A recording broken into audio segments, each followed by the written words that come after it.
Alors, bonjour à tous et à toutes. Merci d'être aussi nombreux aujourd'hui. C'est très impressionnant. Pour être venus écouter nos 4 nouveaux invités qui ont eu la gentillesse d'accepter notre invitation pour échanger autour d'une question à laquelle nous souhaiterions évidemment tous et toutes avoir la réponse. Comment lutter contre l'extrême droite ? Donc, l'idée de ce temps d'échange, c'est de dépasser un petit peu le constat pour le moins déprimant que nous faisons chaque jour sur la montée en puissance des extrêmes droites. À Mediapart, on parle des extrêmes droites au pluriel parce que c'est un mouvement protéiforme, mais on y reviendra. Et donc leur montée en puissance, mais aussi leur façon d'imprégner toutes les strates de la société et de mener une bataille culturelle. Simplement en termes de présentation, à Mediapart, pour éviter de nous laisser engloutir par cette offensive et surtout pour ne pas céder à l'habitude qui ronge chacun et chacune d'entre nous, nous avons renforcé depuis quelques mois notre couverture éditoriale sur les extrêmes droites à travers tous les champs de la rédaction, que ce soit le pôle politique, le pôle enquête, la société, l'international, etc. Plusieurs dispositifs accompagnent ce renforcement de la couverture éditoriale et notamment une newsletter qui s'appelle In Extremis, qui est gratuite et à laquelle je vous invite à vous abonner parce qu'elle est très riche et vous y retrouverez chaque mois l'actualité des extrêmes droites. Bon, ça c'est un peu déprimant, mais aussi des motifs, nous l'espérons, de joie. Et la joie, c'est précisément le cadre que nous avons souhaité instaurer aujourd'hui. Je vais passer tout de suite à la présentation de nos invités. Ils, mais surtout elles, vous l'aurez remarqué, pardon, Jean d'Amérique, sont issus de domaines assez différents, mais chacun et chacune à leur manière, ils tentent de lutter et de déconstruire ce qui peut paraître quotidiennement inexorable. J'accueille d'abord Mao Drama. Bonjour Mao. Allô ? Bonjour, ça va, on m'entend bien ? On t'entend bien. Merci beaucoup. Mao, vous êtes humoriste après avoir été journaliste. Absolument, j'ai été journalope, donc vraiment je suis bilingue dans les 2 terrains, quoi. Voilà, une de plus. On peut vous entendre régulièrement sur France Inter et vous jouez actuellement votre spectacle Drama Queen à la Nouvelle Scène avant de partir en tournée. Absolument. C'est ça. Yuri Casalino, bonjour. Vous êtes activiste italienne, basée à Paris, directrice de l'association, attention, accent, Euro-Central Asian Lesbian Community. Ouais, j'y suis. Ok.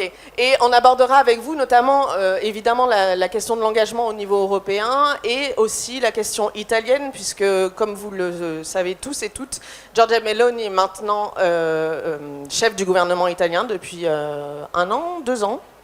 Et que c'est une base de laboratoire entre guillemets à Mediapart parce que nous observons de plus près encore les extrêmes droites dans les endroits où elles sont déjà au pouvoir. Jean d'Amérique, bonjour. Bonjour. Vous êtes poète, dramaturge, romancier. Vous êtes né en Haïti et vous avez récemment co-signé une tribune qui a fait énormément de bruit sur la présence de Sylvain Tesson au Printemps des Poètes, et on reviendra avec vous justement sur ce sujet et plus largement sur la bataille culturelle des extrêmes droites. Et enfin, Muriel Guilbert, bonjour. Bonjour. Vous êtes co-déléguée générale de l'Union syndicale solidaire et vous nous expliquerez en quoi le syndicalisme peut être un rempart face aux idées de haine et d'exclusion. Voilà, j'ai déjà beaucoup trop parlé, c'est évident. Donc je vais laisser immédiatement le micro à Mao Drama, qui va parler à ma place. Merci. D'abord, vous allez bien les amours ? Je voulais vous dire que depuis tout à l'heure, je vous téma, je vous mate, et vous êtes beaux et belles. Et je pense que les gens de gauche sont particulièrement beaux. Et rien que pour ça, je me dis, est-ce que c'est pas l'occasion qu'on s'applaudisse ? Juste pour ça. Ouais, très bien. Très bien. Je suis ravie que tout le monde se soit reconnu et qu'il y ait plein de scorpions ascendant connasse aujourd'hui. Je me sens pas toute seule en tant que Gémeaux. Je sais pas ce que je dis, vraiment c'est à la mode de parler d'horoscope. Comme tu l'as dit, moi je suis chroniqueuse à France Inter. Il y a quelques mois, j'ai fait une chronique sur le rôle des médias dans la montée de l'extrême droite en France. Et en fait, même si c'était il y a quelques mois, c'est toujours valable. Alors je vous propose de le faire. Vous êtes chaud ? Un peu plus de réaction s'il vous plaît. J'ai l'impression d'être avec mon père à Noël et que je lui dis je t'aime, il est là genre Alors, ça commence comme ça. Comment pouvons-nous encore en 2024 Ou comme dit Cyril Hanouna, l'an 8 après Bolloré, que son nom soit sanctifié et ses dividendes multipliés, douter du rôle des médias dans la montée de l'extrême droite en France. Cette entreprise de dédiabolisation, elle est aujourd'hui un fonds de commerce. Canal+, CNews, BFM, Valeurs Actuelles, JDD, Equidia. Alors je sais, c'est étonnant. Equidia, une chaîne entièrement obsédée par les pur sang et le dressage. Petite enquête, c'est pas tellement étonnant finalement. Merci beaucoup. Plus de place pour le débat, pour la confrontation sereine d'idées. Imagine un jour, t'allumes ta télé, t'entends « Ouais, les immigrés, ils ramènent les punaises de lit. » C'est pas vrai, mais juste imagine. Bientôt, t'allumeras BFM et t'entendras « Météo, demain, le ciel sera voilé comme par hasard. Et nous fêterons les Françoises, enfin s'il en reste encore. » Là, c'est ma meilleure imitation de Pascal Praud. Les propos sont choquants, mais par contre, un truc qu'on peut pas leur reprocher, c'est la qualité de leurs invités. Comment ils font pour toujours trouver le panel idéal pour discuter des sujets? C'est genre, bonjour à tous, aujourd'hui pour parler de l'égalité homme-femme, nous recevons Nicolas Bedos en Georges Tron et Zeus. On remercie évidemment Gérard Depardieu pour la traduction simultanée. Alors comme tu l'as dit, moi j'étais journal up avant, donc je sais aussi comment ça se passe. J'ai travaillé à LCI, que j'appelle souvent LC Pute, et donc je sais, j'ai une pensée vraiment émue pour tous ces rédac chefs sous-payés, tu sais, qui sont en train de bosser, qui sont là, genre putain, pour que les gens restent branchés, il faut qu'ils aient peur. Tu crois que ça se voit si j'invite Jordan Bardella pour la 4e fois de la journée? Et oui, ça se voit.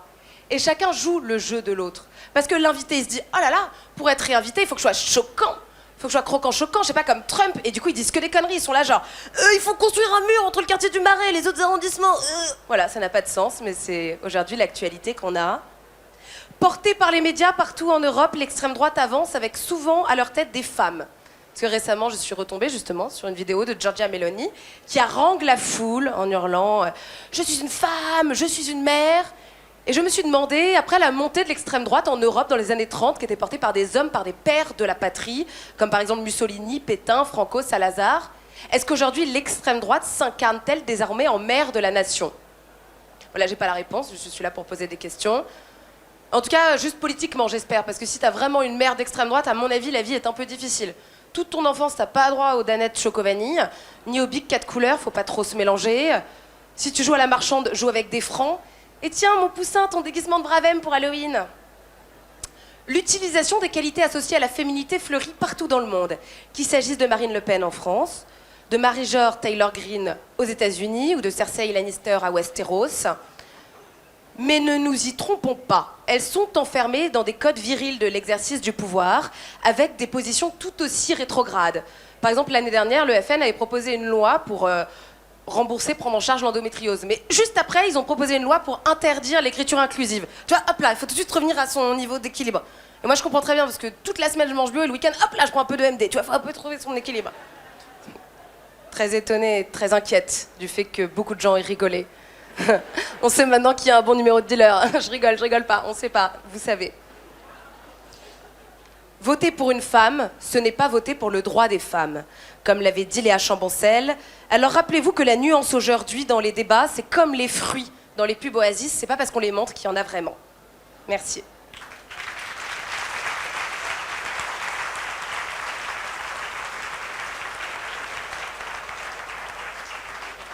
Merci beaucoup Mao. Donc comme je vous le disais en préambule, notre discussion tend à dépasser un petit peu le constat déprimant, dressé un peu plus tôt, pour tenter de donner des outils de lutte et a fortiori un peu d'espoir, voire de joie.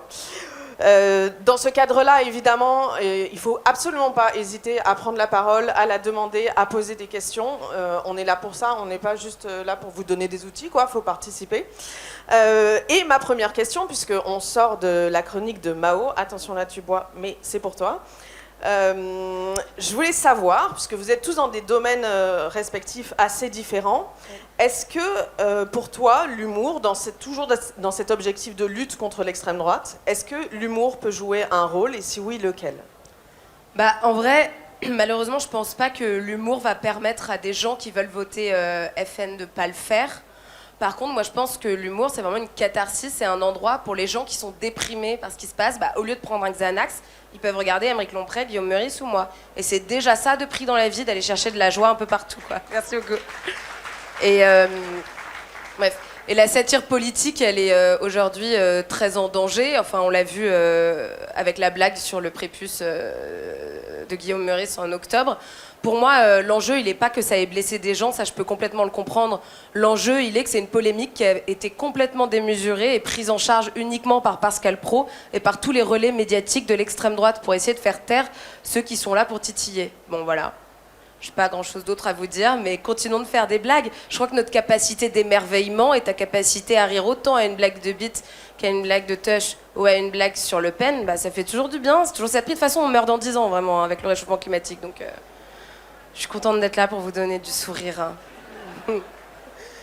Merci. Yuri, vous avez une autre forme d'engagement, un engagement associatif. On en discutait un petit peu avant de faire cette conversation. Justement, on parlait de l'humour et vous disiez... est-ce que, justement, comment on fait pour, dans un engagement qui n'est pas celui de l'engagement humoristique, comment on fait aussi pour que ce constat-là et cette lutte-là contre les idées xénophobes, racistes, antisémites, homophobes, etc., comment on arrive à insuffler un peu de joie là-dedans ? Bonjour. En fait, moi, je travaille beaucoup avec des activistes. Moi-même, je suis activiste. J'ai commencé à être activiste. J'étais en train de réfléchir. J'ai pris des notes cet après-midi pour venir ici et vous raconter des histoires pas trop bizarres. Mais je vais quand même pas y réussir parce que d'habitude, je raconte plutôt des trucs cringy. Mais en fait, quand on est activiste et quand on est surtout activiste pour souvent ses propres droits, c'est en plus que déprimant. C'est-à-dire que quand on s'est battu en 2012 pour le mariage pour tous, c'était une déferlante d'insultes, de questions horribles sur un mariage entre deux personnes du même sexe. J'espère que la plupart d'entre vous ont oublié, au fond, un déni de cette phase de nos vies. Mais de lire sur Le Monde des psychologues qui disaient que et puis quoi, on va se marier avec son cheval, etc., c'était quand même hardcore. Et donc, l'humour, c'était notre seule arme de survie pour, vraiment, ne pas se tirer une balle dans la tête. Donc, on faisait des campagnes qui étaient plutôt drôles. Et d'abord, elles étaient drôles pour nous, parce qu'on avait besoin de rire. Et la première campagne qu'on avait fait justement pour la question du mariage, alors que très peu d'entre nous, en réalité, voulaient vraiment se marier, surtout chez les lesbiennes. Donc, on avait fait des t-shirts avec écrit « We support lesbian divorce », c'est-à-dire on soutient le divorce lesbien. Parce que peut-être vous ne le savez pas, mais les lesbiennes ont des relations amoureuses très intenses. Et donc, quand il y a une séparation lesbienne, c'est l'enfer. Donc, si on peut se marier et qu'ensuite on peut y avoir des avocats pour essayer de gérer la séparation, ça allait être beaucoup plus facile. Donc, et puis, on allait dans la rue et on était face au CRS et on était face à la manif pour tous, donc à des gens qui étaient plutôt très à droite, voire certaines aussi fachos. Et on aidait... les femmes qui se sont fait tabasser dans le premier cortège de la manif pour tous. Donc voilà, c'était un moyen de retrouver une respiration pendant cette espèce de chaos géant qui était cette période-là. Est-ce que vous pouvez nous parler un petit peu, puisque vous travaillez beaucoup sur la scène européenne, est-ce que vous pouvez nous parler un petit peu justement des outils qu'on peut avoir, comment on peut créer des ponts entre les pays, comment ça se passe ? Par exemple, je réfléchissais cet après-midi toujours au fait qu'avec d'autres activistes en Europe, on se dit toujours que quand on veut arriver quelque part, d'un point de vue militant et activiste, il faut y arriver de partout. Et en ce moment, après avoir été une activiste très à gauche pendant très longtemps, parce que moi je viens des mouvements des centres sociaux en Italie, j'étais à Gênes, on a fait les manifestations de gauche en Italie finissent, surtout moi je viens de Milan, donc ça finit à l'arrivée officielle, les cortèges des centres sociaux continuent jusqu'à la prison de San Vittore pour aller soutenir les personnes qui sont en prison. Donc c'est très alternatif, comme la castagne avec la police, c'est quelque chose d'assez courant.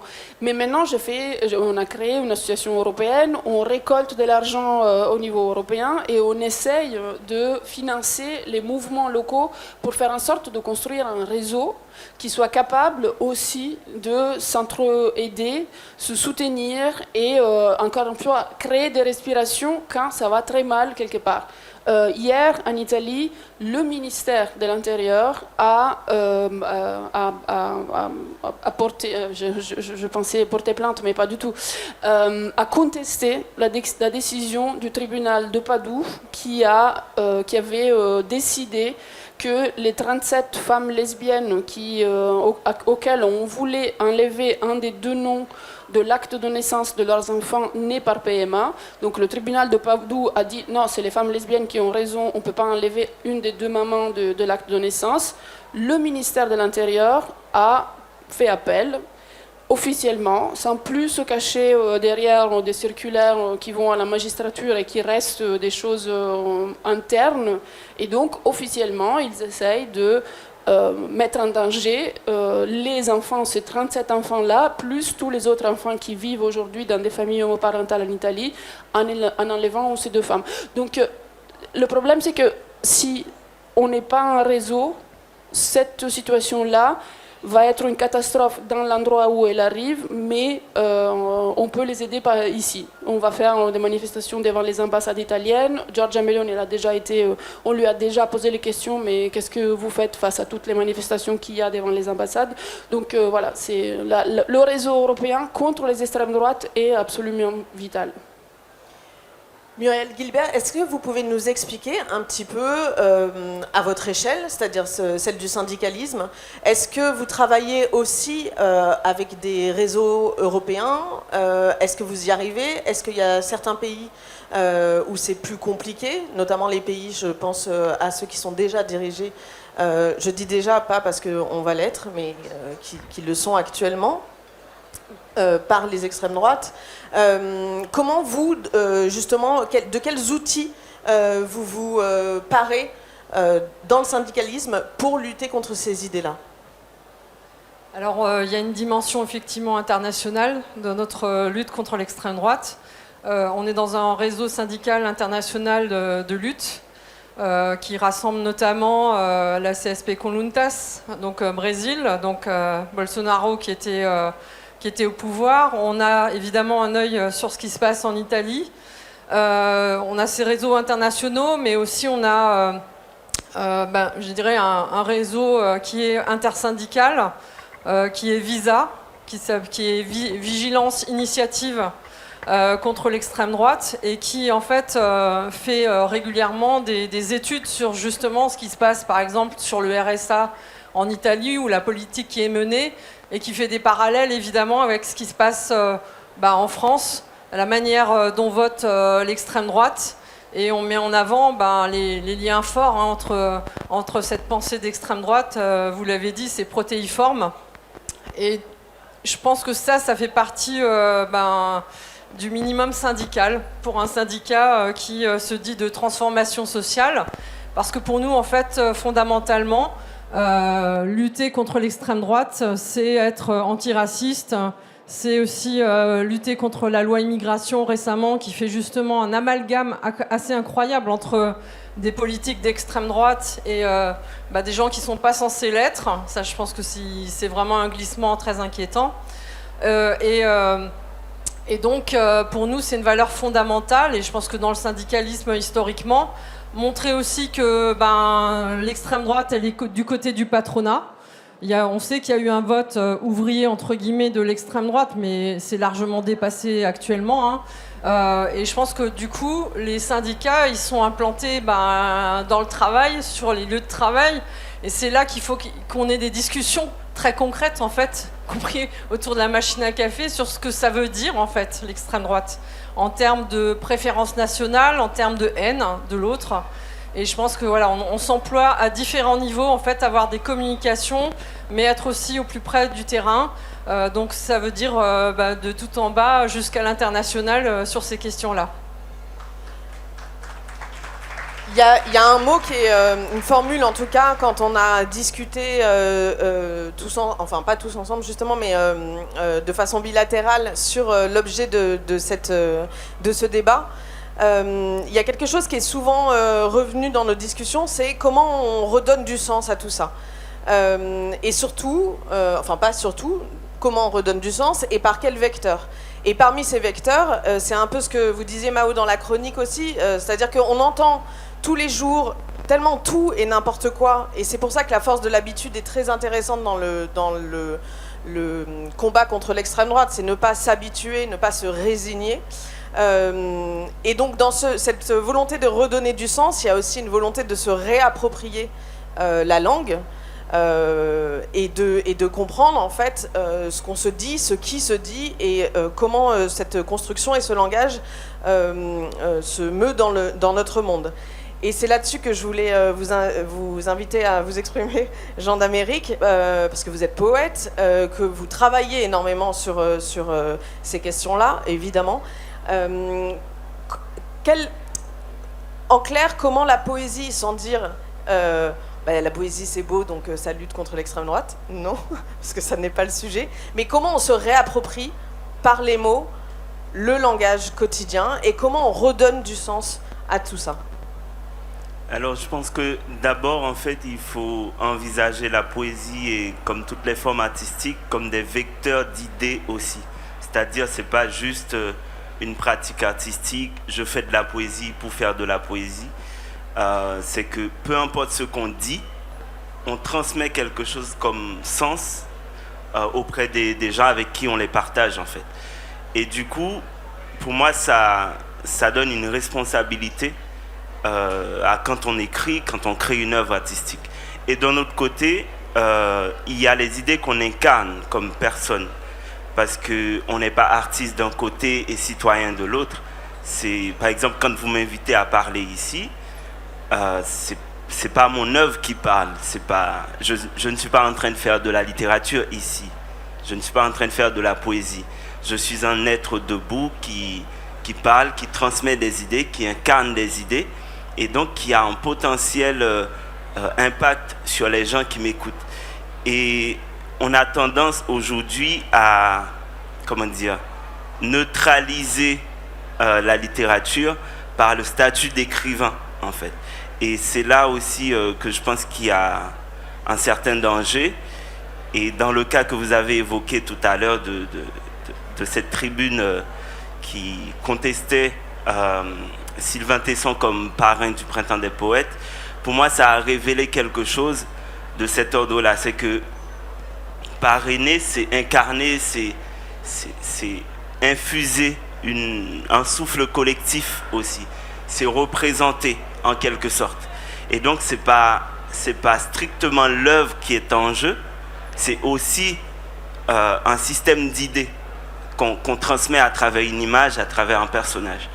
Et donc pour moi c'est important de faire attention à ça. Et je pense que cette tribune c'était une manière d'être en alerte, de mettre les autres en alerte par rapport à ce genre de choses. Justement, je vais juste reciter cette tribune. Donc c'est une tribune qui est apparue dans Libération au mois de janvier. Vous étiez plus de 1000 personnes, acteurs et actrices de la scène culturelle française. Oui, environ 2000. Environ 2000. Et donc vous écriviez, juste pour citer un extrait, vous disiez « La nomination de Sylvain Tesson, loin d'être contingente, vient renforcer la banalisation et la normalisation de l'extrême droite dans les sphères politiques, culturelles et l'ensemble de la société ». Je trouvais que c'était intéressant de vous entendre là-dessus parce que effectivement les extrêmes droites dans toute leur version protéiforme, ce n'est pas seulement Éric Zemmour ou Marine Le Pen et en littérature c'est pas seulement Renaud Camus en fait, ça peut prendre beaucoup d'autres champs et beaucoup d'autres visages. Est-ce que vous avez été étonné par la réaction assez violente, pour ne pas dire très violente, de beaucoup de personnes à cette tribune, et comment vous l'interprétez sur justement cette méconnaissance, je ne sais pas si c'est le bon terme, mais du fait que la bataille culturelle de l'extrême droite peut prendre d'autres visages. Alors, oui, il y a eu des réactions très très violentes. Et alors que la tribune en elle-même, c'est un acte démocratique très fort, c'est-à-dire on exprime ensemble une opinion. Et aussi, c'était les personnes concernées directement par ce parrainage du Printemps des Poètes. Donc, c'est tout à fait légitime de faire cette tribune. Ça, c'est un. Et puis, dans les contre-arguments qu'il y a eu, bon, c'est pas vraiment des arguments, mais dans les réactions qui ont eu après, tout ce qu'on essayait de faire entendre, c'était que il est un bon écrivain, il écrit de beaux textes et tout, et que ça n'a rien à voir avec des idées d'extrême droite en quelque sorte. Alors que la tribune n'a pas attaqué même l'œuvre en fait. C'est une question de représentation. Et ça, c'est important de le signaler. Aussi parce que on a vu la majorité des gens qui l'ont défendu, ils appartiennent à la sphère d'extrême droite en fait. Peut-être que ça révèle quelque chose aussi. Et ils n'ont pas réagi en se désolidarisant. Ils ont beaucoup plus réagi dans le sens qu'il a le droit de parrainer même s'il est d'extrême droite. C'est ce que j'ai sous-entendu en tout cas dans les discours qui étaient partagés. Finalement, Mao, c'est comparaison n'est pas raison, mais on se rapproche un petit peu aussi du rouleau compresseur. Vous parliez tout à l'heure de Guillaume Meurice, du rouleau compresseur de réaction qu'il y a eu après sa vanne. On le voit dans beaucoup de sujets. Là, on l'a vu sur la tribune de Tesson, on l'a vu dans le cas de Guillaume Meurice, et on le voit quotidiennement. Il y a comme une forme de raz-de-marée qui se met en place et qui se déverse à chaque fois que surgit en fait ce type de questionnement, qu'on peut questionner par ailleurs. Enfin, on peut avoir un débat, mais la violence des réactions est toujours assez impressionnante. Est-ce qu'on a un moyen, et je vous pose la question, mais je vous la poserai à tous, est-ce qu'on a un moyen, justement, de ne pas se laisser engloutir par ces discours-là et par ces réactions? Est-ce qu'il y a un moyen de lutter contre ça? Franchement, je sais pas trop.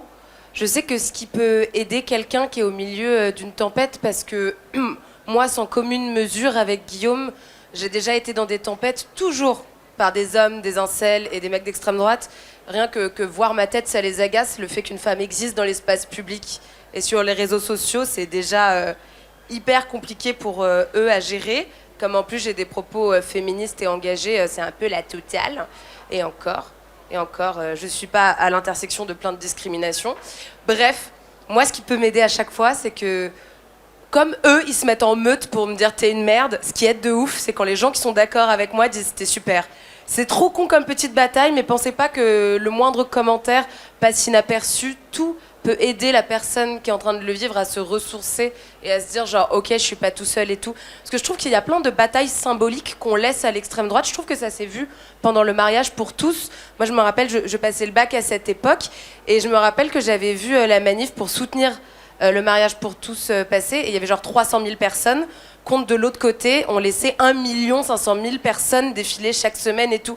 Comme si on était tellement certains que nos droits étaient acquis qu'on s'est pas dit que ça valait la peine d'y aller. Et du coup, c'est des images qui marquent. Après, je trouve que ça s'est revu aussi au début avec la tribune ignoble en soutien à Depardieu. Je sais que moi, j'ai coécrit une tribune dans Libération pour essayer de la contrebalancer. J'ai trouvé ça fou que coup sur coup, on laisse l'espace médiatique et public à ces gens-là, au président de la République qui a décidé que c'était un mec de ouf Depardieu apparemment. Et du coup, voilà, ne laissons pas de bataille symbolique toujours les laisser gagner, se dire c'est pas grave, c'est des fausses personnes, c'est des faux comptes, c'est pas vrai, ils sont hyper organisés. Et soyons-le aussi pour montrer qu'on existe aussi. Voilà, c'est tout. Merci. Yuri, je vous pose un petit peu la même question et puis je vous poserai exactement la même question après. Comment on fait pour ne pas se laisser submerger par cette meute et par ces réactions ? Écoute, on vient de... avec ma compagne Alice Coffin, on vient de sortir de 2 jours de procès au tribunal de Clichy dans le cadre d'une action activiste, donc d'une action dans la rue avec des pancartes, avec des flyers, donc des slogans. C'est difficile. Il n'y a pas seulement sur les réseaux sociaux où la bataille existe, il n'y a pas seulement dans la rue où on voit que les manifestations, elles sont de plus en plus encadrées, surtout celles de gauche. Et après, il y a aussi toutes les procédures judiciaires, les procédures Bayon, le fait que ça devient très difficile de s'exprimer. Mais malgré cela, j'ai l'impression que les choses changent petit à petit. Et je ne sais pas ce que c'est. Pendant que tu parlais, je me posais la question. J'ai l'impression qu'il y a 20 ans, quand je suis arrivée en France, la culture, comme le sport aussi, était un peu ce lieu privilégié où la politique ne rentrait pas, on parlait pas, on savait pas ce chanteur-là s'il était de gauche ou de droite, s'il était un facho ou l'écrivain, etc. Alors que maintenant, ça devient de plus en plus clair. En tout cas, je trouve qu'il y a de plus en plus de personnes qui sont obligées, parce que la droite est si violente, de se positionner, de prendre parti en fait dans la chose. Et on le voit aujourd'hui avec tout le scandale sur Aya Nakamura qui va chanter la Marseillaise, on espère, pour les Jeux Olympiques.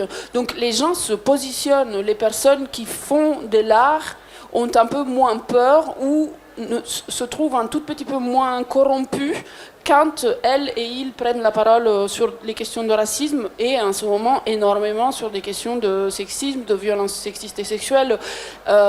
J'ai vraiment l'impression que tous les jours, on a la possibilité d'agir en pensant et en disant ce qu'on pense et en soutenant les personnes qui sont en train de se battre, que ce soit des activistes dans la rue, des artistes, des personnes au travail, dans les actions syndicales qu'on peut mener quotidiennement. C'est un peu moins l'époque de l'insouciance que moi j'ai connue quand je suis arrivée en France à la fin des années 90, quoi. C'est nos vies sont, je trouve, beaucoup plus politiques. Mais beaucoup plus politique et du coup beaucoup plus violente, où justement vous arrivez à trouver ce que disait Mao, de la protection, du réconfort à des endroits. Et si oui, lesquels ? Parce qu'on est vraiment intéressé par ça. En fait, encore une fois, la communauté, le collectif, le fait d'être plusieurs, c'est ça qui aide. Quand tu disais il y avait 1000 personnes qui ont signé la tribune, c'est ça qui donne la force.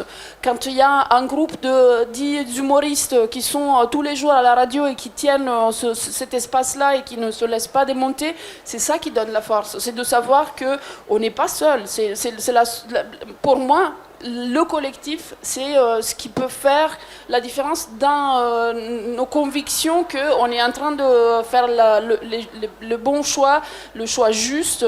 Et moi, ça, c'est le syndicalisme qui me l'a appris, en fait. Quand je suis arrivée en France, ma collègue, moi j'étais ingénieure spatiale, je travaillais à l'Agence spatiale européenne. Pardon, c'est comme ça.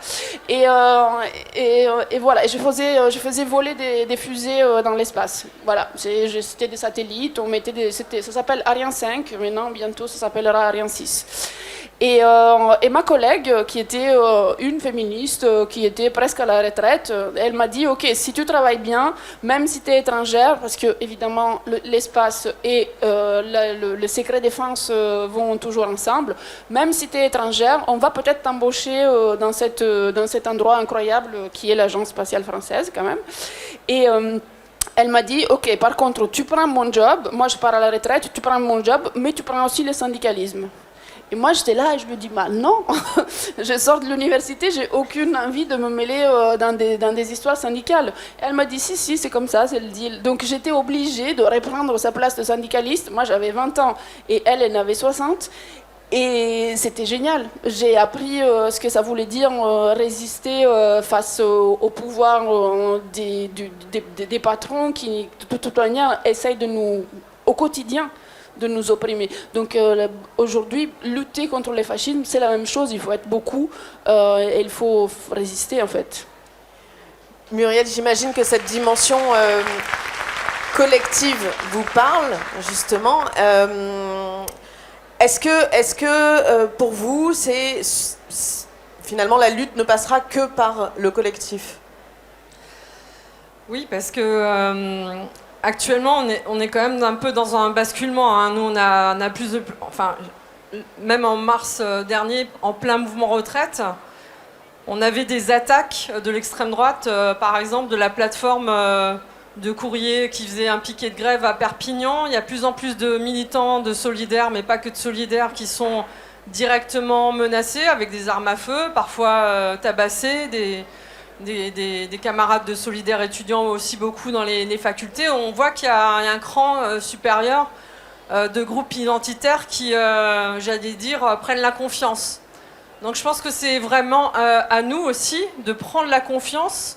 Et je pense que prendre la confiance, ça passe par la lutte aussi. Je suis très touchée par ce que tu as dit sur le syndicalisme et sur la question aussi de la transmission, en fait, de ce que c'est et qui est parfois pas compris comme étant quelque chose de, je dirais, de pertinent, d'actuel, peut-être. Mais en même temps, on voit que la question de la lutte sociale, elle est centrale.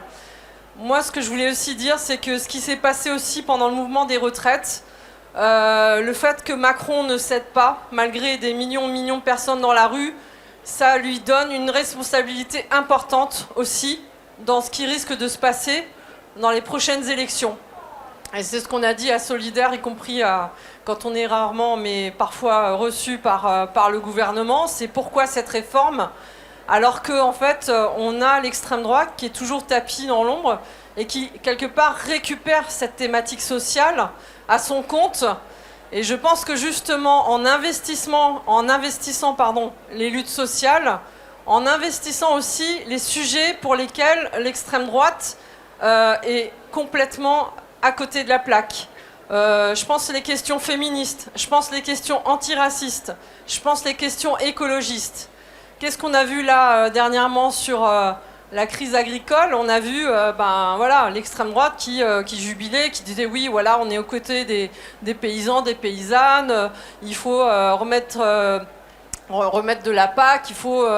Et en fait, les différences qu'on a fondamentalement avec ce que dénonce l'extrême droite, c'est qu'on n'est pas opposé à des normes environnementales, parce qu'on sait que ça va être central sur les questions climatiques. Et donc nos luttes sociales, nos luttes climatiques et les alliés a énormément de sens. Là, on a vu la constitutionnalisation de l'avortement. Ce n'est rien si on n'a pas derrière des luttes sur les services publics qui remettent les moyens dans les hôpitaux.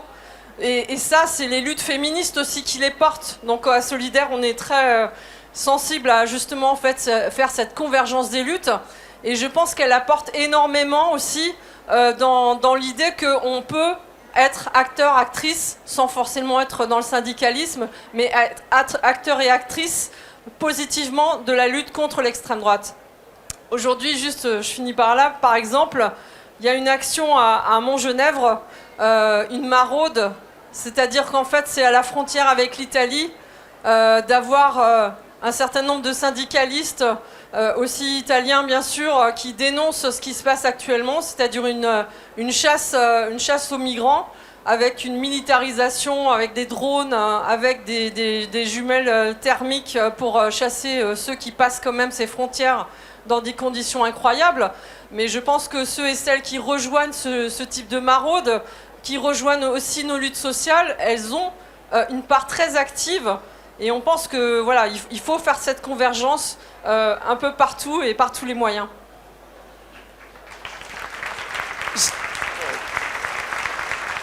J'ai une question, alors je ne sais pas qui pourra et voudra y répondre, et après on se fera un échange si vous en êtes d'accord, parce que j'imagine que vous aimeriez aussi poser des questions.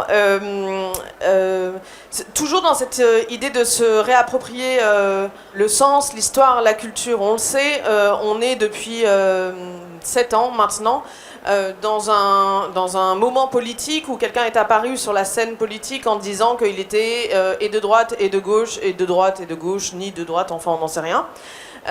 Donc on est clairement dans un moment de confusionnisme politique et ça se traduit également dans la façon dont on parle au plus haut niveau de l'État des extrêmes droites. On a entendu, c'est vrai, Emmanuel Macron dire tout et son contraire sur Marine Le Pen. On l'a entendu reprendre ses mots, ses idées, y compris parfois même s'acoquiner avec ses figures.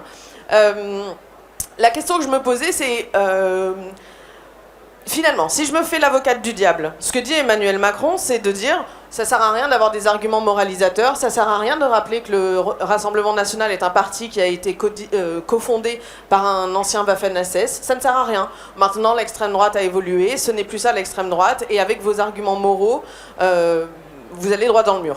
Je résume la parole présidentielle extrêmement bien, comme vous pouvez le voir. Comment on répond à ça ?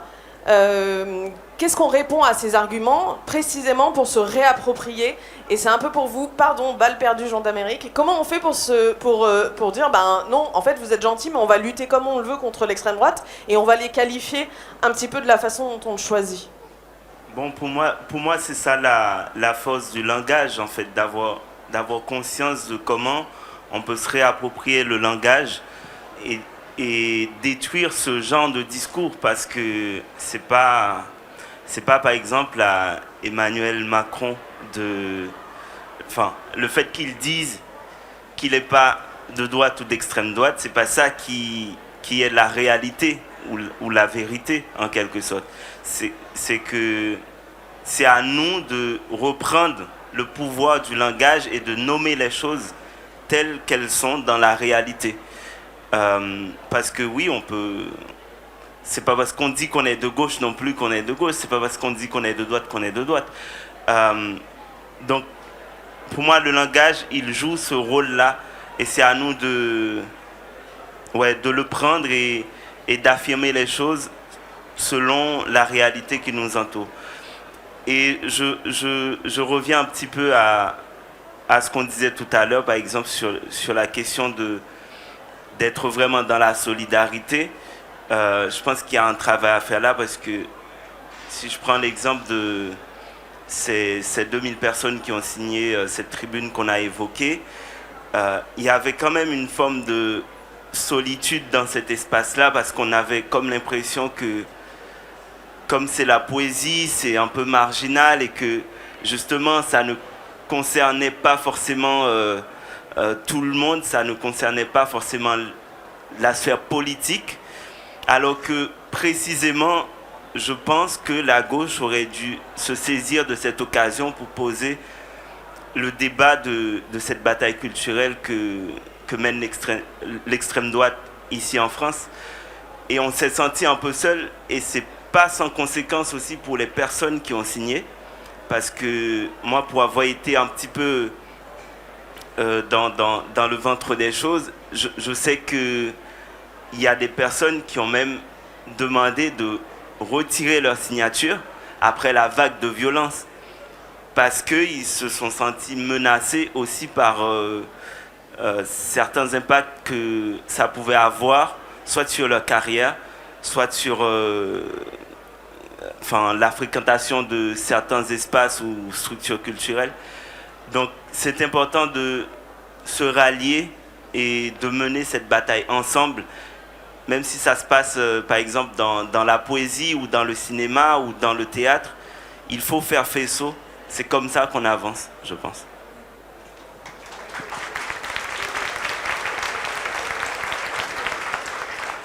Si quelqu'une a une question. On a des rapports de la DGSI qui parlent de tentatives d'attentat de l'extrême droite. On a aussi des rapports d'Interpol qui parlent qui dit que la majorité des auteurs ou des tentatives d'auteurs d'attentats à l'extrême droite sont français. On a une majorité, on a des pourcentages dans la police et chez les militaires qui votent à l'extrême droite. Ma question, elle est comment est-ce qu'on lutte contre des gens qui sont prêts à se battre, en fait, pour leur idéologie. Voilà, c'est ça. Je ne sais pas si il y a beaucoup. C'est une vraie question. Il n'y a pas très longtemps, on a reçu à la maison une lettre avec notre adresse et le nom d'Alice, donc qui est ma compagne, et dans lesquelles il y avait des menaces ignobles et tout. Donc notre adresse, il n'est pas publique. Donc il y a des services publics dans lesquels probablement il y a des fuites, les informations passent, et c'est très effrayant. Mais à part continuer à se battre, je ne vois pas d'autre solution que continuer à le faire. En ayant peur, un peu, peut-être même pas parfois. Quand on a reçu la lettre, j'étais un peu angoissée. Et pendant 2 jours, j'ai eu du mal à répondre à la sonnette. Mais surtout, c'est encore, je sais pas, je veux pas dire que c'est encore plus motivant, mais quand on devient une cible, on commence à bouger plus vite en fait. Et on est obligé de bouger plus vite et de continuer à se battre parce que sinon on s'enterre dans un trou et on ne peut plus rien faire. Donc moi je le vois de manière au contraire très positive. Si on commence à devenir des cibles, ça veut dire qu'on les touche, ça veut dire qu'on les met en difficulté, ça veut dire que les paroles et les mots qu'on porte sont des paroles qui sont en train de changer des esprits et sont des paroles qui sont en train de les mettre en danger. Et donc il faut continuer quoi. Mais j'ai une question concrètement. Du coup, qu'est-ce qu'on fait? Est-ce que nous aussi, on a des factions armées? On se prépare à leur répondre? Est-ce qu'on doit être radicaux jusqu'à ce point-là? Est-ce qu'on doit faire la révolution?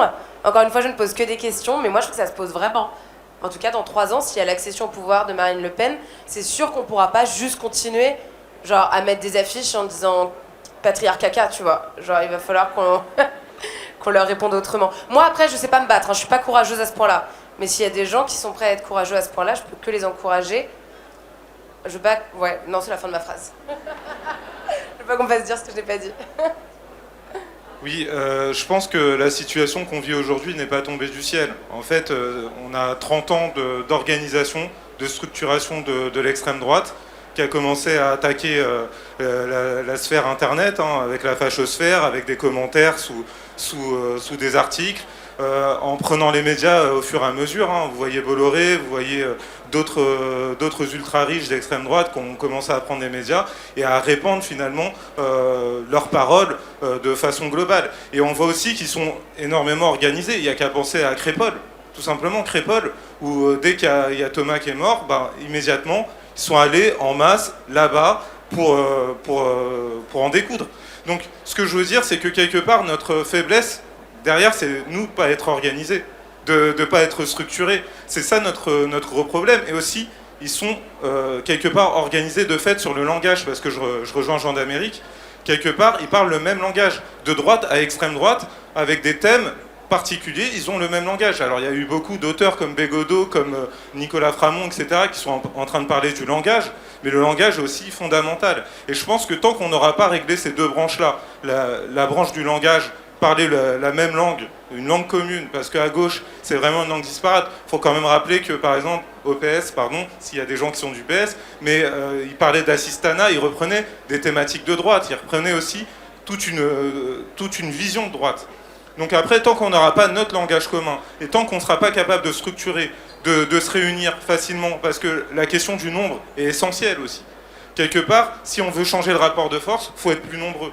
Il faut, par exemple, trouver un moyen de savoir ce qui se passe dans tel village. Par exemple, en Martinique, il y a un truc sur le chlordécone, on y va tous, on va dans le village à 2 pas de chez nous. Eux, ils savent comment faire. Nous, il faut qu'on crée aussi un outil, quelque part, qui nous permette de nous réunir très rapidement, très facilement, de savoir que en province, parce que dans les grandes villes, il n'y a pas trop de problèmes, généralement, on vote quand même plus à gauche, mais en province, il y a un moyen de se retrouver et qu'on n'est pas seul. Parce que le problème, c'est qu'en province, il y a plein de gens qui pensent qu'ils sont seuls aussi. Donc je pense que quelles sont vos idées, vos propositions aussi, quelles sont les idées d'outils pour qu'on puisse se mobiliser et parler le même langage. C'est ça ma question. Merci. Alors, quelles sont les idées ? Alors, c'est ce que je disais, hein, je pense que, en fait, dans énormément de villes, il y a quand même des collectifs qui luttent sur pas mal de sujets. Alors, pas forcément sur les questions d'extrême droite, mais ça permet quand même le collectif, effectivement, d'échanger, de se rassembler, de s'organiser.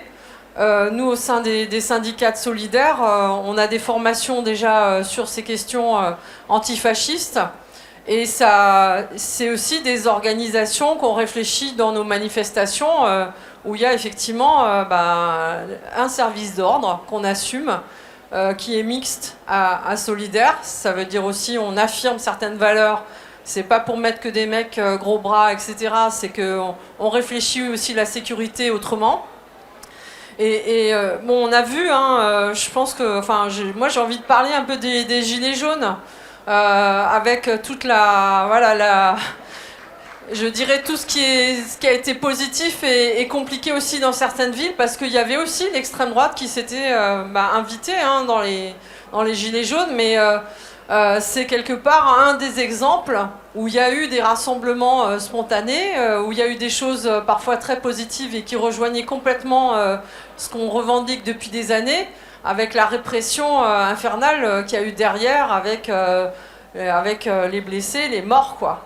Donc, je pense que reprendre le collectif, dénoncer aussi dans le langage, parce qu'effectivement, c'est très important, le glissement sémantique tous les jours.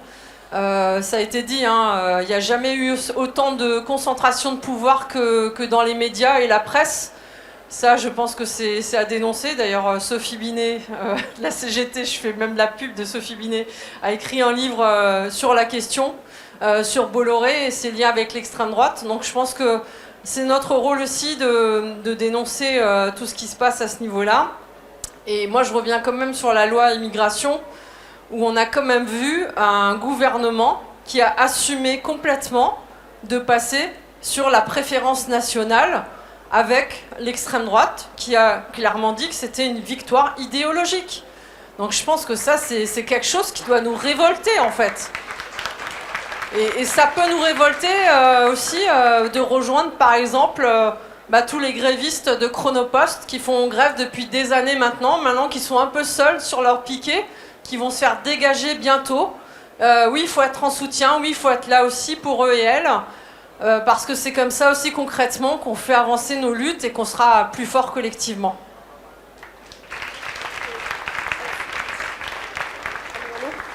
Ouais, je ne sais pas si ça peut... C'est un conseil vraiment très pratique. Moi, je viens de l'activisme féministe et par rapport à ta question, comment on fait, je ne sais pas ce que vous en pensez, mais dans le monde féministe, on a commencé avec des réunions Tupperware dans lesquelles on parlait d'autoconscience et on se disait « Ah, mon mec, il est super chiant. Ah, je suis lesbienne. » Pas beaucoup, mais quelques-unes. Et moi, je crois à la à la micro-auto-organisation. C'est-à-dire que je pense qu'on peut se réunir avec des gens qui sont proches, on peut se réunir à 3 et à 4 et à commencer à fonctionner en micro-cellule de survie. Parce que, je ne sais pas, ici, j'imagine qu'il y a plein de skills différentes des mouvements d'université, des gens qui ont fait du syndicalisme, des gens qui sont dans les luttes féministes, dans les luttes LGBT, tout ça fonctionne ensemble. Je pense qu'il ne faut pas attendre qu'il y ait un mouvement unique, une grande unité dans laquelle on suit tous le même d'habitude. Grand chef, c'est vraiment, on s'allie en fonction des besoins au moment dans lequel on a envie de le faire et on arrive à survivre comme ça, quoi, en faisant du soutien réciproque tous les jours. Simplement pour dire aussi, parce qu'il y a un sujet qu'on n'a pas tellement abordé ici, parce qu'on parle des gilets jaunes, mais aussi parler des quartiers populaires. Il y a beaucoup de mouvements aussi dans les quartiers populaires associatifs qui travaillent quotidiennement sur ces sujets-là. Et je pense que c'est hyper important aussi de rappeler que dans le collectif, il y a absolument tout le collectif. C'est-à-dire, pour lutter contre l'extrême droite, il faut aussi lutter évidemment contre les préjugés, c'est une palissade, mais aussi lutter contre les murs en fait que ces extrêmes droites essayent de monter entre nous tous et toutes.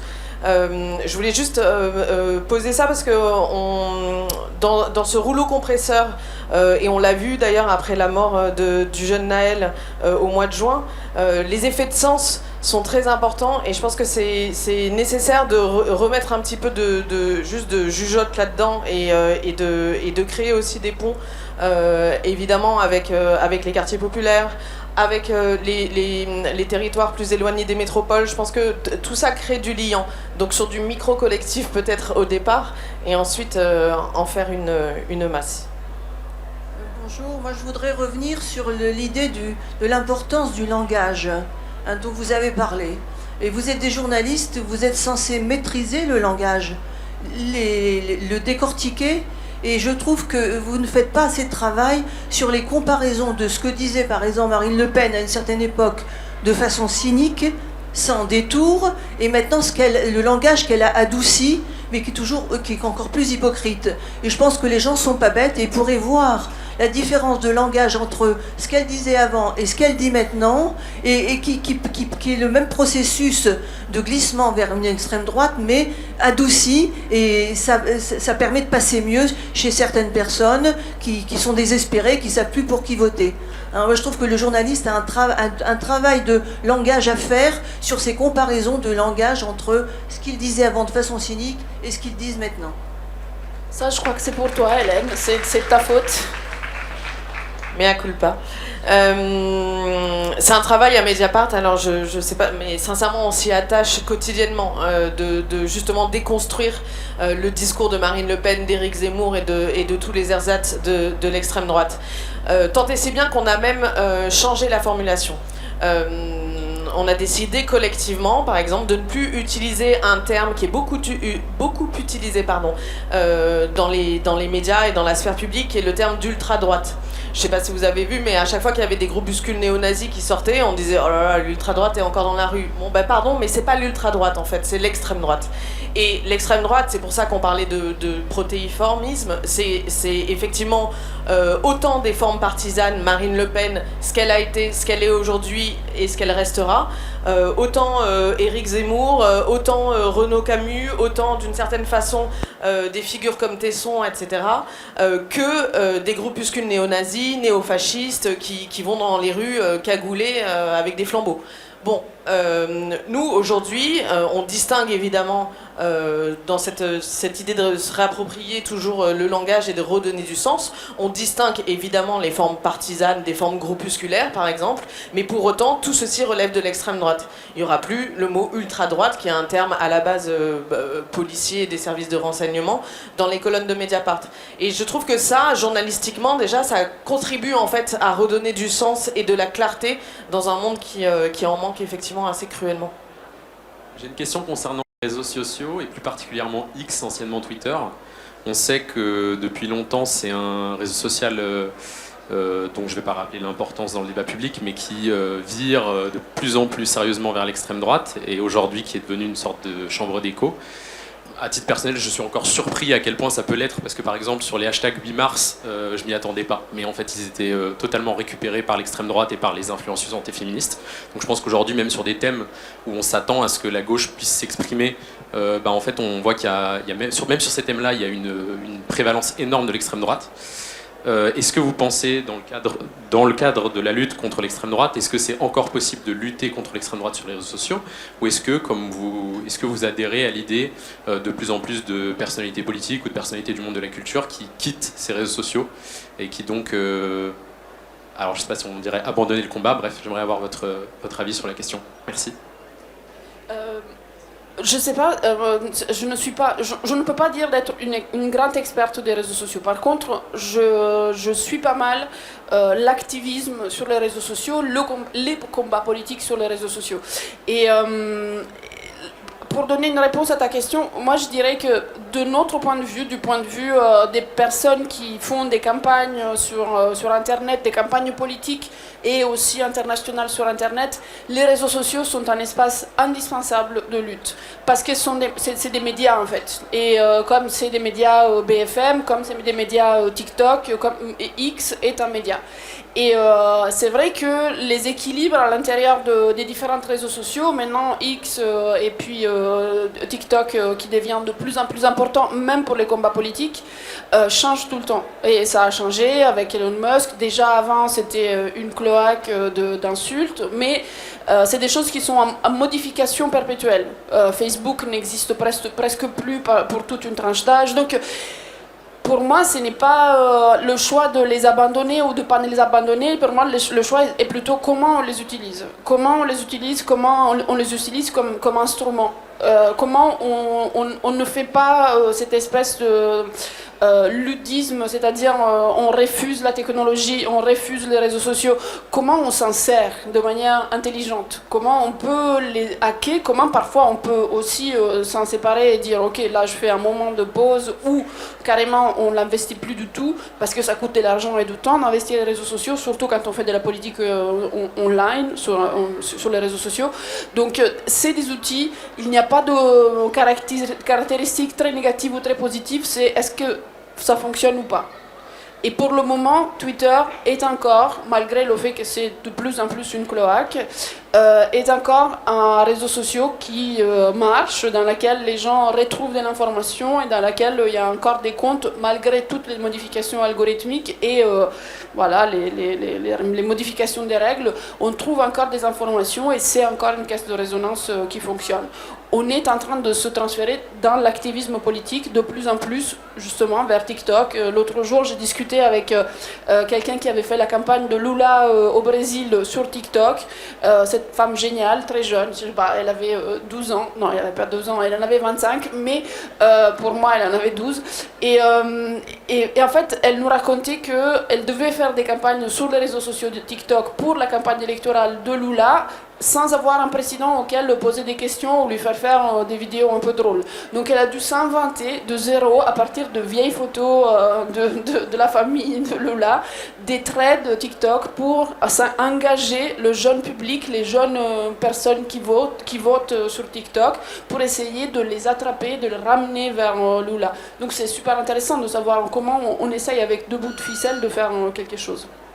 Je pense qu'effectivement, nous, dans notre syndicat, on a investi les réseaux sociaux, alors à notre échelle, mais effectivement, voir des vidéos passées par TikTok avec des idées d'extrême droite, c'est quelque chose qui fait mal parce que on sait que voilà, il y a un public très très jeune qui suit déjà ces réseaux sociaux et que ne pas avoir quelque part le contre-discours, c'est laisser la place. Donc je pense que sur ça, il faut être absolument vigilant et continuer en fait à utiliser les réseaux sociaux.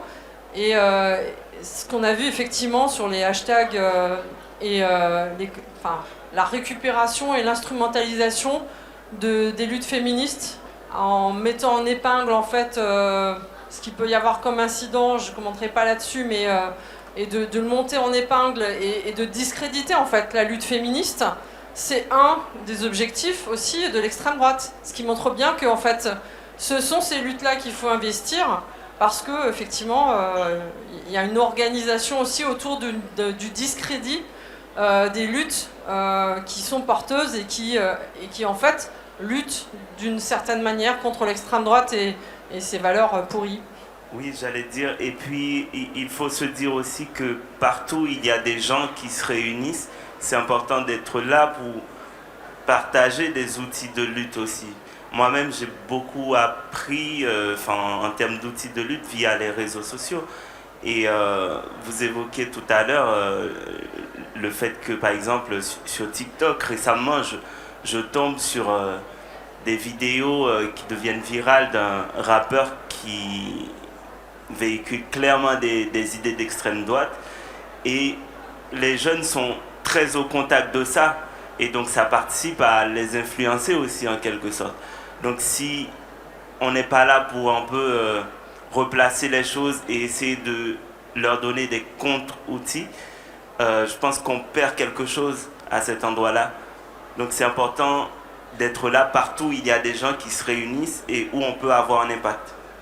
Moi je viens de province, j'habite à Grenoble et j'ai milité quand j'étais jeune à Paris contre le fascisme, et puis à un moment le Front National a fait une scission et on a cru qu'on avait gagné et donc on a un peu baissé les bras. Et puis là récemment, l'année dernière, à Grenoble on a remonté un collectif, à l'époque c'était Ralfron, maintenant c'est RLF, bref voilà. Et on a participé avec cette organisation à un meeting, une réunion publique qui a été organisée par le NPA contre le Front National, contre l'extrême droite. Il y avait Visa, justement, dont tu parlais. Il y avait le Front National, il y avait le NPA. On n'était pas nombreux, on était, je sais pas, une cinquantaine. On a discuté, ça a duré toute la soirée. Et puis en rentrant chez moi, je me suis dit, ça fait du bien. Ça fait du bien de se retrouver avec des gens, et c'est ce qu'on disait tout à l'heure sur le collectif et sur l'apport que ça peut avoir sur le fait qu'on lâche pas.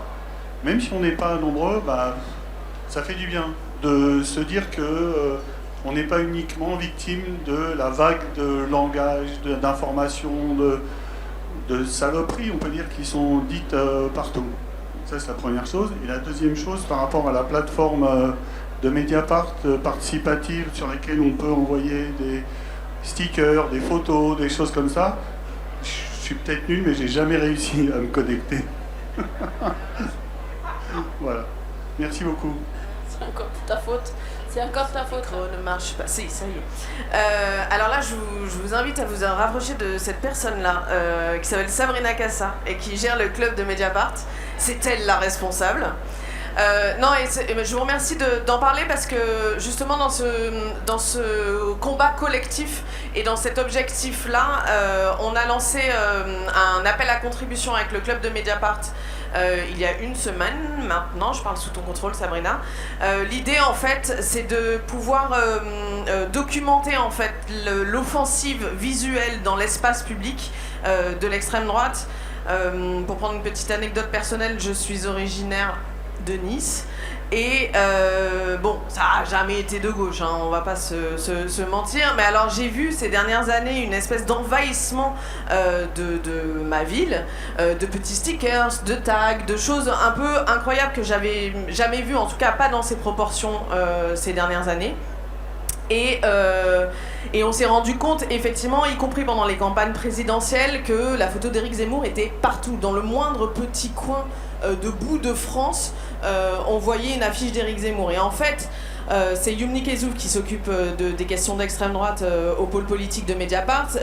Il a écrit un récent article sur le sujet en expliquant que l'extrême droite a effectivement un activisme et une organisation, y compris d'occupation de l'espace public, qui est très important. Et donc on a lancé cet appel à contribution justement pour nous aussi non seulement documenter ça, faire participer les lecteurs et les lectrices de Mediapart et même au-delà à cette enquête, et plus largement aussi pour justement pointer ce sujet et à notre tour et à notre échelle se réapproprier notre espace quotidien.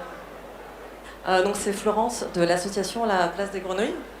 Donc on est une safe place antisexiste.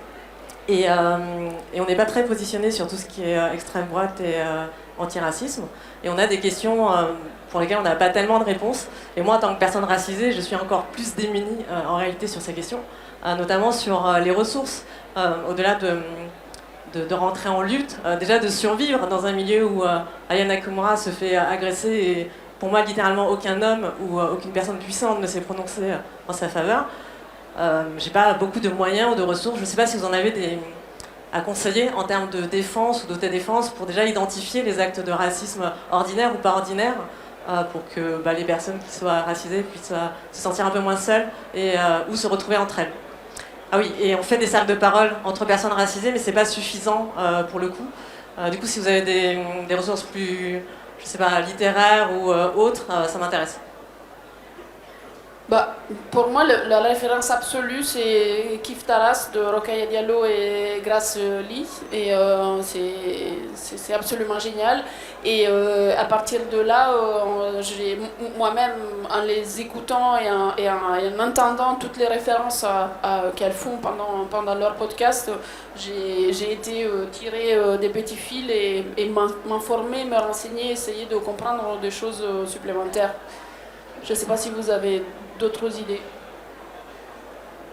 Je pensais exactement à ce podcast que j'écoute depuis longtemps, qui donne vraiment beaucoup d'outils. Même moi, ça m'a beaucoup aidé à identifier certaines choses qui sont très courantes, notamment dans le milieu littéraire, par exemple, que je fréquente, où il y a un racisme ordinaire qui est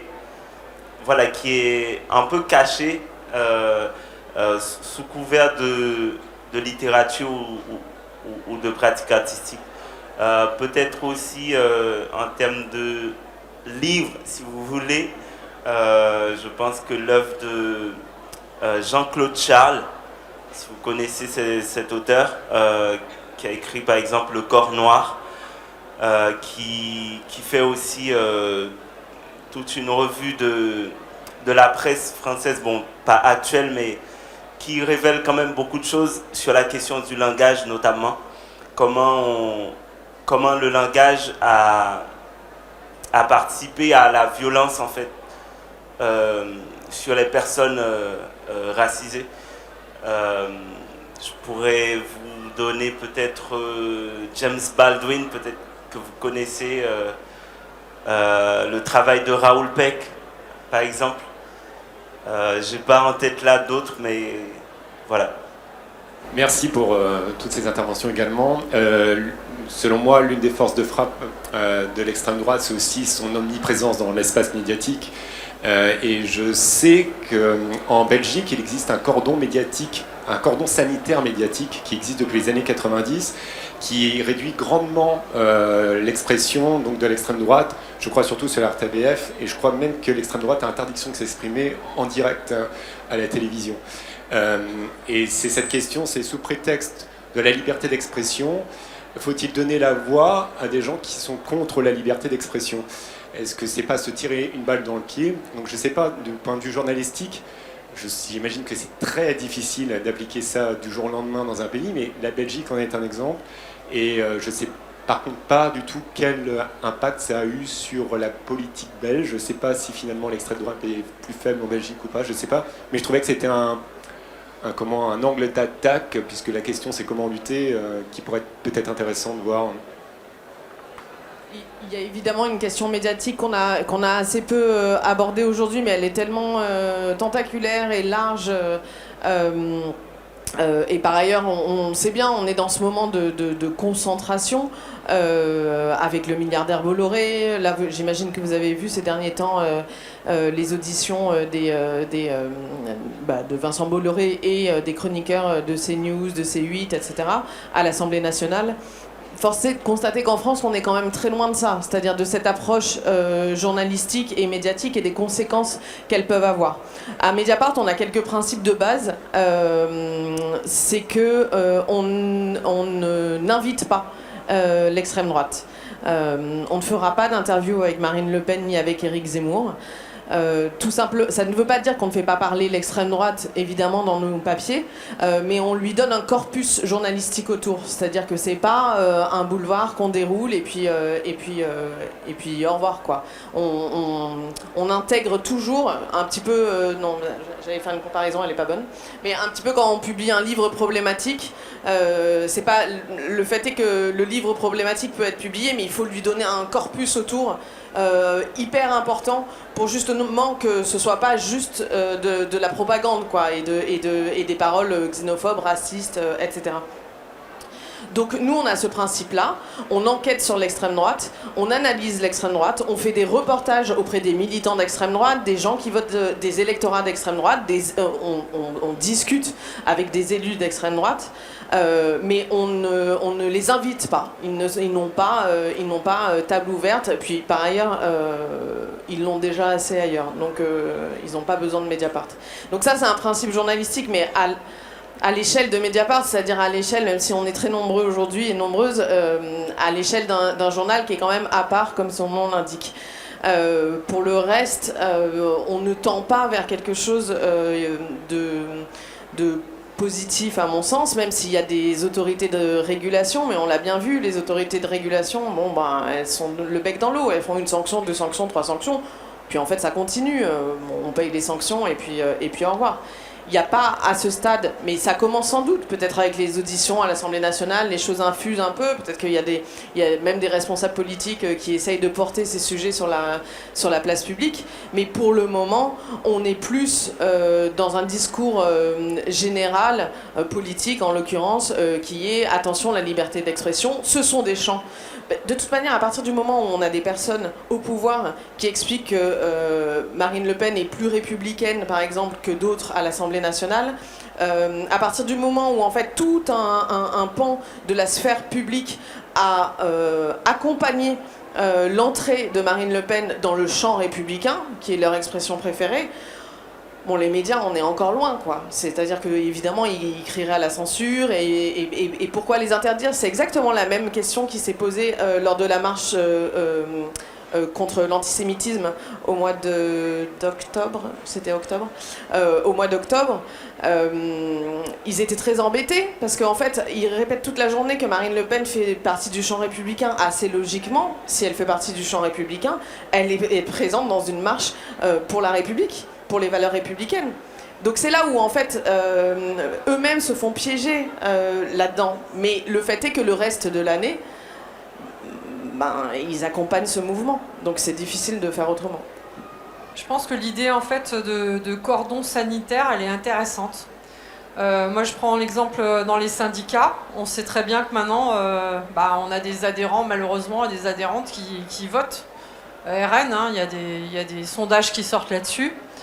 Nous, on prend le parti vraiment de... Quand il y a un militant qui assume des liens avec l'extrême droite, on demande son exclusion.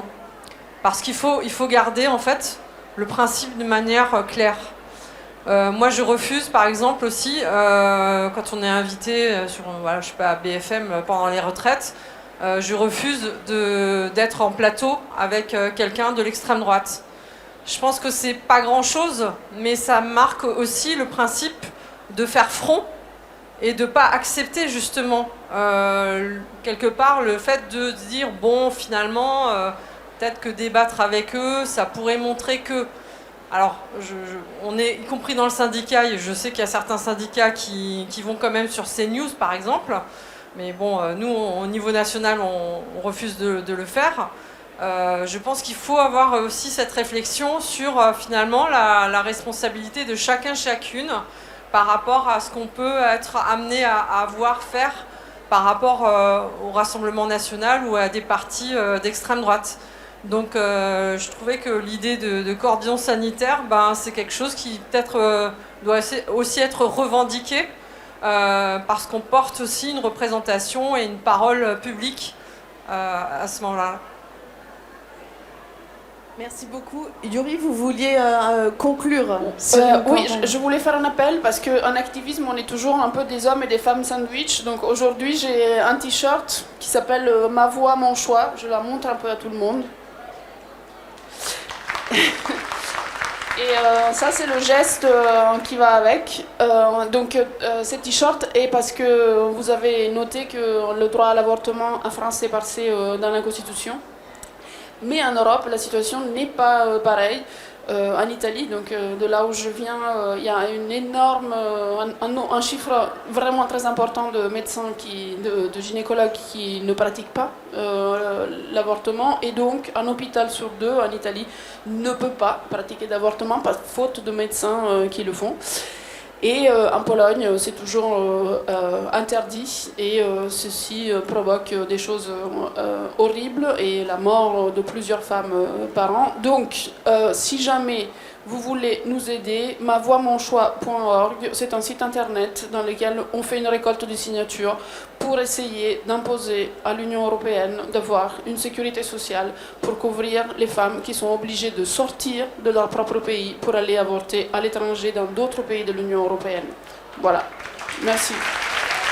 Merci beaucoup à tous les trois d'avoir accepté notre invitation et merci à vous d'être restés nous écouter. Merci à Mao aussi qui est parti. Merci beaucoup.